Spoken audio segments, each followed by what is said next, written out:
आइए स्टूडेंट्स, अब हम बढ़ते हैं कंडेंस्ड एंड स्ट्रक्चरल फार्मूला की तरफ। तो स्टूडेंट याद रखें, जो स्ट्रक्चरल फार्मूला है वो क्या होता है कि एक एटम की अरेंजमेंट बताता है, मॉलिक्यूल में डिफरेंट अरेंजमेंट बताता है, तो वो आपको स्ट्रक्चरल फार्मूला होता है। फॉर एग्जांपल स्टूडेंट, हम इसको यूं लिखते हैं, फॉर एग्जांपल CH4 जो है ये मीथेन का फार्मूला है। तो अब इसका स्ट्रक्चरल फार्मूला क्या होगा? स्ट्रक्चरल फार्मूला कुछ ऐसे होगा। देखिए मैंने इसको अरेंजमेंट हाइड्रोजन की कुछ ऐसे है।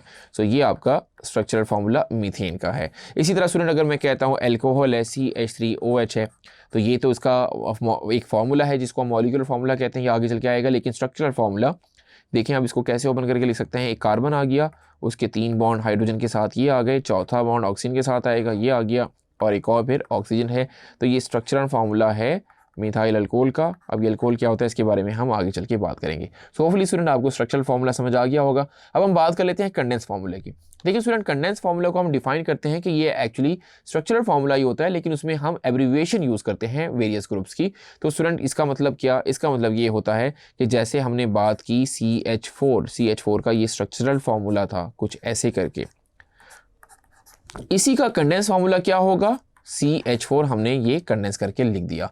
इसी तरह स्टूडेंट अगर हम बात करें कि जिसमें 2 कार्बन आ जाएं, फॉर एग्जांपल C2 आ गया और यहाँ पे एक H इधर, एक H इधर, एक H इधर, एक H इधर, एक H यहाँ और एक यहाँ, तो ये क्या बन रहा है? C2H6। अब इसको कंडेंस करके कैसे लिख सकते हैं? CH3। देखिए स्टूडेंट, इसको आपने अलग, इस पार्ट को अलग से आपने कंडेंस कर दिया कुछ ऐसे करके। फिर आपका ये सिंगल बॉन्ड आ गया, ये वाला, ये यहाँ पे पुट कर दें, और फिर से ही देखें क्या आ रहा है, ये वाला पार्ट, ये क्या आ रहा है? CH3। सो होपफुली स्टूडेंट आपको ये समझ आ रहा होगा। तो कभी भी आप देखें कि CH3 है तो ये आपका कंपाउंड ईथेन कहलाएगा। अब हम बात करते हैं फाइनली स्टूडेंट मॉलिक्यूलर फार्मूला की। तो मॉलिक्यूलर फार्मूला आपको एटम्स की असल तादाद बताता है कि किसी भी मॉलिक्यूल में एटम एक्चुअली मौजूद कितने होते हैं। फॉर एग्जाम्पल अभी अगर हम बात करें, देखो तीनों को अगर हम सम अप करें, तो जैसे मैंने आपको बताया कि CH3 लाइक कुछ ऐसे, और CH3 ये क्या है? ये स्ट्रक्चर फार्मूला है ईथेन का। इसका कंडेंस फार्मूला मैंने क्या बताया?